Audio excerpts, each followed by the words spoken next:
Hey folks, welcome back to another episode of the Field and Garden Podcast. It is your friend Lisa Mason Ziegler, and I am thrilled to have Rhonda Graves. Hi, Rhonda. Hey, Lisa. To have Rhonda joining me here. We're going to do a little bug talk this morning, but it's even funner bug talk because we're going to talk bugs. Well, we're going to talk ants and peonies, about should you do something, why you don't need to do anything, and what that whole story is about. And I'm going to be sharing some peony tips because you want to know what I did? I did a really old big cheat, Rhonda. I just sat down and rewatched part of Dave Dowling's course. I went right to the peony session and did a quick overview just to refresh my memory and got some really great unknown tips. So I'll be sharing some of those. So, Rhonda, why are ants on peonies? Because they exude nectar, or they have nectar. I guess they have nectar on their flowers, but they also have areas that are called extrafloral nectaries. They'll call them EFNs in the science world. And the peonies, and it's not just in the flower; it's on the sepals and underneath. Different places where that nectar, that sweet stuff is exuded. And there's a lot of studies, actually, there are a lot of plants that exude or have those nectaries, like sunflowers, things in the prunus family, like apples and cherries, stuff like that. But most of the studies seem to be that the plants exude this nectar outside of the actual reproductive area to attract beneficials, whether it be lady beetles or ants in the case of peonies. And the ants are there for the nectar, but they're also there for other reasons too. And like so protecting the peony. Yeah. And so that's one of the things I want to talk about, the sweet stickiness first, but I think that I was not aware that ants are not bad bugs, right? They're not a pest. They're like a great garden worker, right? Oh, for sure. Yeah, they can move more soil than earthworms. They move seeds, disperse seeds. They clean up dead bodies and eat pests. Yeah, they're out there. They're predators too, and cleanup duty, and pollinators. I mean, they're like all three. So, of course, they can be pests when they get in your house, but Right. most ants have, they're all different. There's so many different species of ants around the world. Do you know how many are in Virginia? No, go ahead, lay it on me.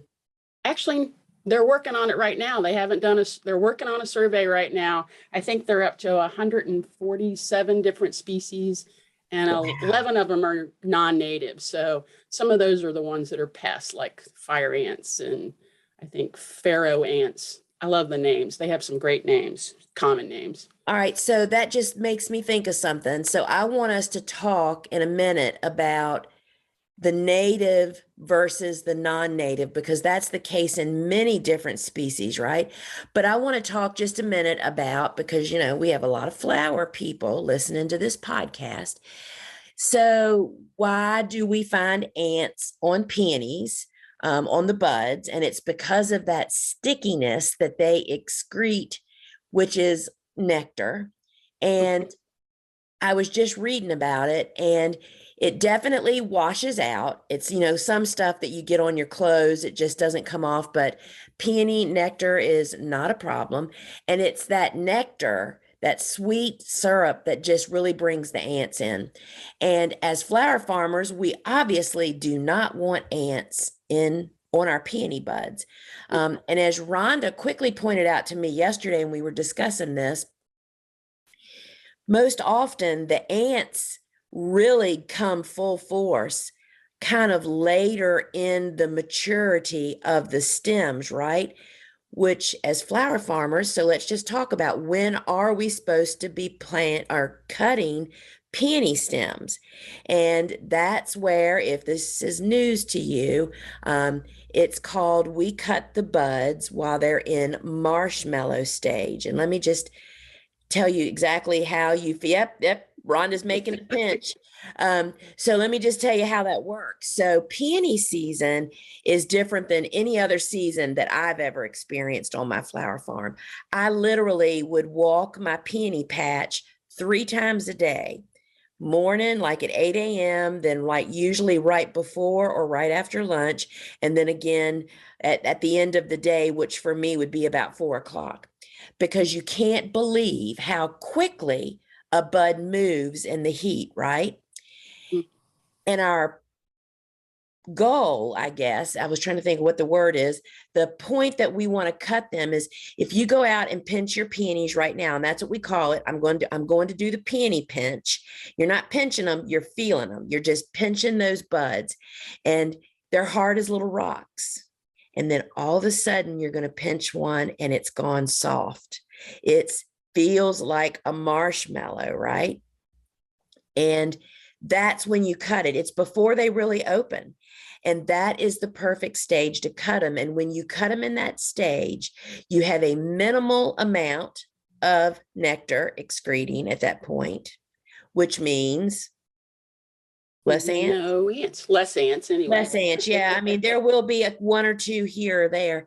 And so that not only kind of like eliminates almost completely your ant problem as a cut flower farmer, but it also gives you more storage options or how long you can sit on those peonies if you had a cooler. So I listened to Dave's course this morning just to refresh my memory. And some little tips. I'm just going to run down and tell you these tips because a couple of them I probably knew, but I've probably forgotten. First off, did you know that the quality and quantity of the buds you get are really based on the production stage of July and August after your peonies have bloomed, but the plant is in that process of making next year's. So he said that it is really important, even though they're not growing you blooms at that time, that you irrigate properly, or you make sure that your peonies get enough water during July and August, because that can really affect your harvest next year. That was like the gem of what I listened to this morning. Secondly, another big part of what you get next year is that you want to leave as much stem and foliage on the plant as possible. So that means, I don't cut, even though my peonies, some of them are 36 inches tall, I do not cut 36-inch stems. I cut 24-inch stems, which are plenty long enough for my florist. And when you cut them at that proper stage before, like we were just talking about the marshmallow, you can literally store them in a cooler for at least a week with no problem. But there's also dry storage, which we're not going to talk about here, which you can research that. If you're one of Dave's students, then you can go back to the course and check that out. But the tip that I wanted to add, let's say you harvest at the marshmallow stage or even a little later, and you do have ants. You have some ants on there. What I have found by virtue of just ignorance or naivety is I used to harvest into just straight fresh flower food back in the day, and fresh flower food, cut flower food in the bucket has sugar in it. And what I learned is all those ants die because there's better sugar in that water than there is on your stems. And unfortunately, they meet their demise and drowned. So that's my peony tip. That's how you can get them off, how you can harvest to prevent it. But let's learn more about why ants are so darn important, Rhonda, in the garden. I mean, what do they do for us? What pests do you have on peonies? Well, there's beetles that'll actually get in there and eat the buds. Because we cut them so early, I don't have that many pests. Right. I know thrips are one that can be a problem. Yes. But yeah, they can defend against thrips. Wowza. Probably, yeah. Aphids, of course. Of course, then again, they might be protecting the aphids because aphids will give them a little bit of nectar too. So, any of those pests that are going to get in there, but yeah, cutting them early or cutting them at the right stage and staying ahead of that before. Of course, the ants are going to go away once the nectar source is gone, and they're going to move on to the next one. But yeah, they're great predators. Yeah, aerating the soil, like I said, moving seeds. Yeah, pest control, cleanup. So let's talk about one of the things that you and I talk about often that, I mean, it's also the other one that pops in my mind are lady beetles. There's native and then there's Oh yeah. invasive. So 1st off, tell us what what does native mean for anybody that might not be familiar with that? An insect or a plant that has evolved in our locale. So there are lots of different species of lady beetles. The one that we get, I think it's the 7-spotted, the Japanese or multicolored Japanese beetle, lady beetle. They pretty much, and they're the ones that you probably get in the mail if you order insects to help you out in the garden. Yeah. And same thing with, actually, same thing with praying mantises. Praying mantises were first introduced like in the late 1800s, like the 1880s and 1890s. And they're either European lady or European praying mantises or the Chinese. And if you look at their egg case with, I think it's called a utheca. It's a weird word. But anyway, their egg case it's kind of oval. It's round on one end. Anyway, but the native Carolina praying mantis, I mean, they're outcompeted by these huge. I mean, the Chinese ones are huge. I mean, they're as long as 5 inches. Our little Carolina native one is probably 3 inches, if that. And their little egg case is just a long, kind of looks like styrofoam, a little brown, and you'll quite see them now. If you're cleaning up in the garden, you might see an egg case. But those non-native insects, just like non-native plants, can outcompete the native plants. And and it sounds good with like non-native plants where you're going, oh well, they don't have any predators or don't have any pests, but it's because their pests haven't gotten here, or they're things that don't bother them because they're still back in the native land. So. And so, so I'm still stuck on, so if you buy ladybugs, which we don't recommend doing that, y'all, that's the point of kind of what we're talking about is no, we're not talking about, but here's the secret. If you want all the ladybugs and all the good bugs, all you have to do is not use pesticides at all, not even organics. Plant flowers, plant diversity, meaning having different types of plants in your garden with lots of flowers as early as possible and as late as possible in the season, and then all throughout, right? And all this stuff will come. We'll hear more after we take a quick break. Here at the Gardener's Workshop, the Field and Garden podcast is just one of the ways we are telling the stories of gardeners and farmers, sharing the ways that they grow flowers and businesses. We also have the Field and Garden blog, our video resource guide, plus our YouTube channel and our online garden shop that includes the same tools, seeds, and supplies you hear mentioned on this podcast. Other resources include our online schools and on-demand courses covering flower farming, gardening, and more, all available at thegardenersworkshop.com.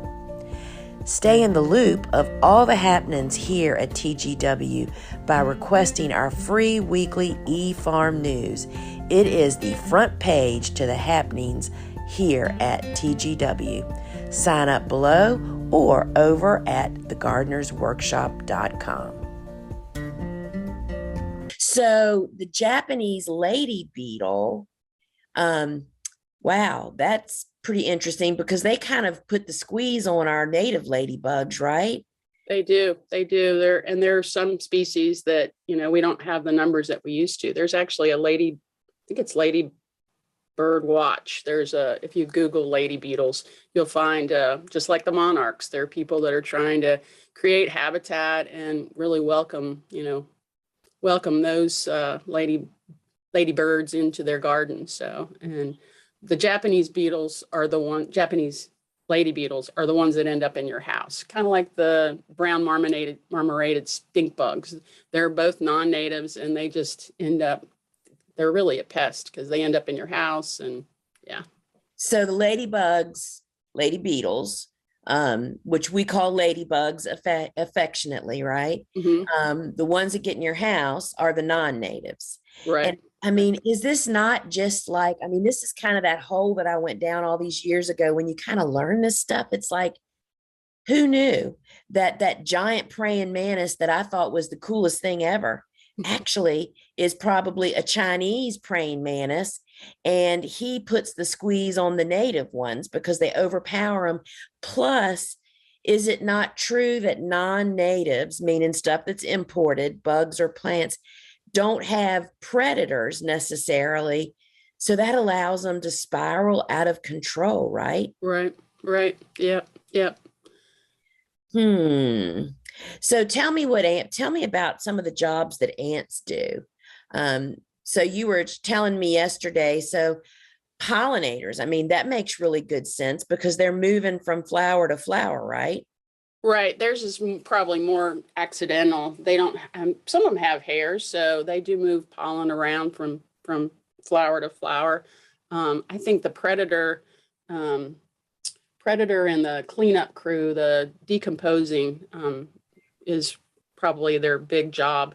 And it's soil aeration. They make huge nest in the ground, depending on the species. Some of them are very small, of course, and don't make as big a colony, but they're next to humans, they're more organized than I think any other species on the planet. And it's kind of interesting.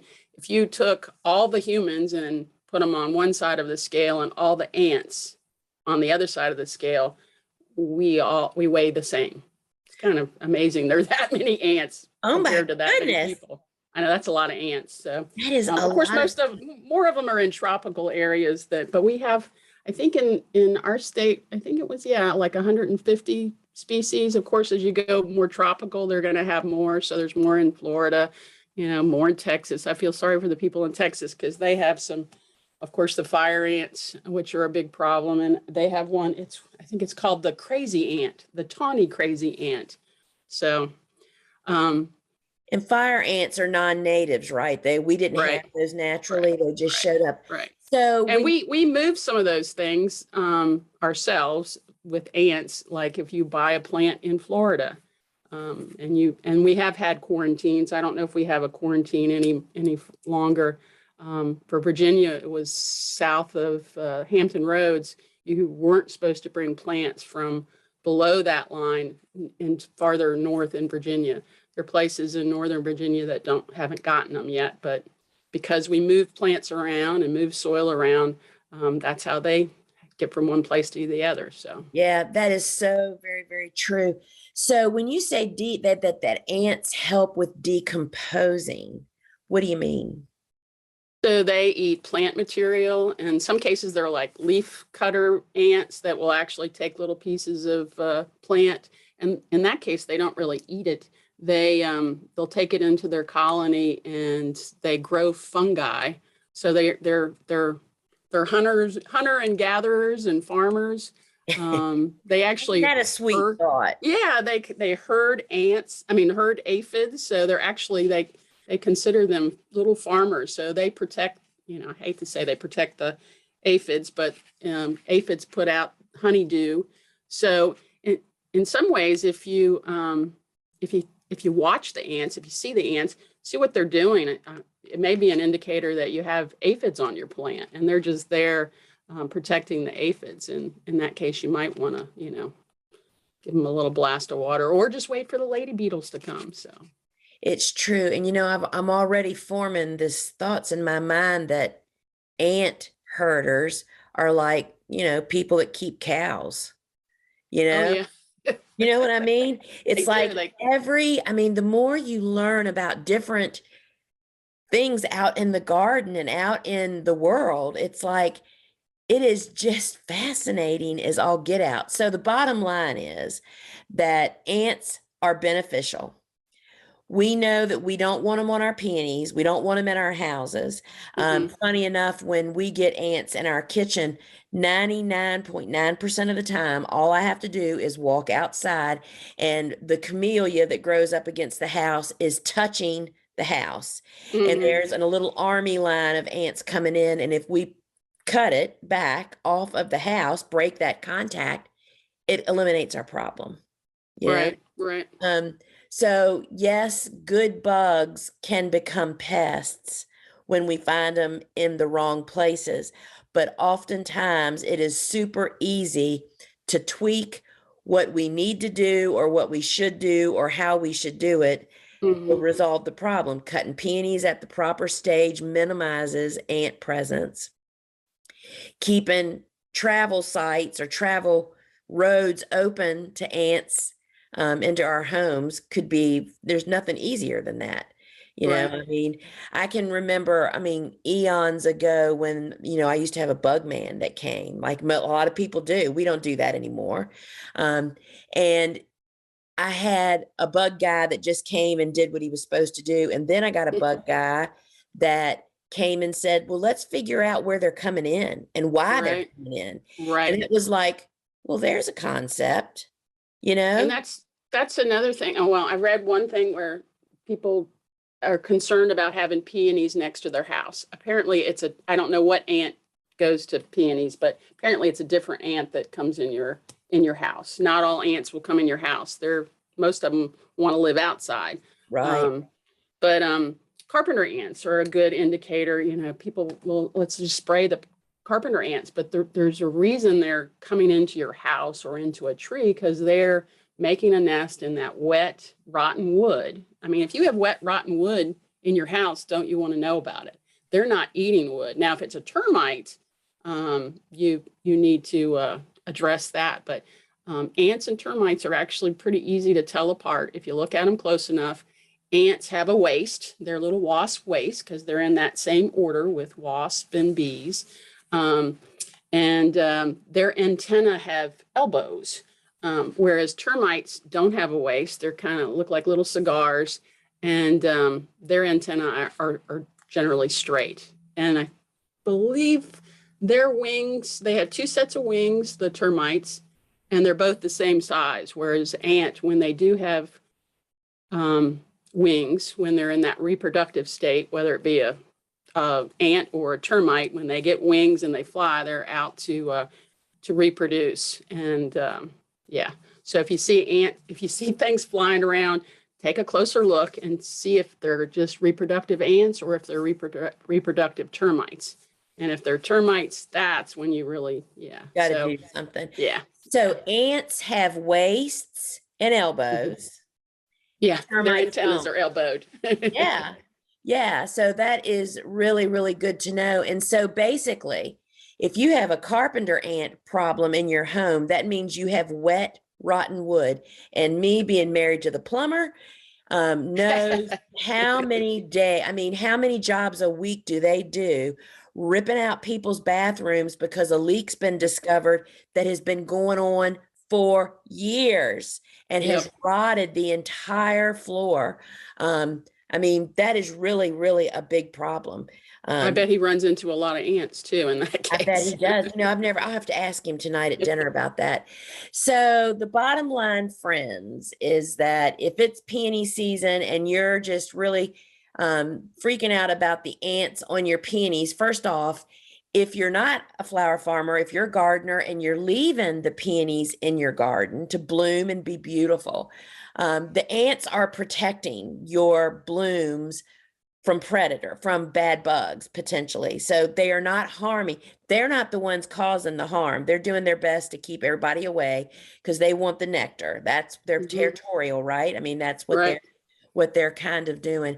But if you're a flower farmer and you cut them at the proper stage, you'll have minimal ant presence. And if you do have ants on your peonies, putting a little regular cut flower food that has sugar in it in a bucket, leave them sit overnight, even in the cooler, and you'll come out the next morning and you'll find all the ants floating feet up, unfortunately, and your ant problem is resolved. Dave's tip that I took that I got from his course this morning is that he stores in straight water in his cooler because you don't want the buds to mature. You just want them to sit there. You have to check the water and make sure it's not yucky. But you can sit peonies in a 34-degree cooler, holds peonies. I can remember listening to Dr. John Dole, our research professor down at NC State that has done so much cut flower work. I can remember listening to him on a talk. It's like they found that 34 degrees is the best temperature for peonies. If you cut them at the right stage and put them in 34 degrees, that is the best opportunity to hold them for the longest period of time, where we don't recommend holding them over a week because things can start growing in there, even at that stage. So Rhonda, thanks for letting us know that ants are really beneficial bugs. They're good guys, right? Yep.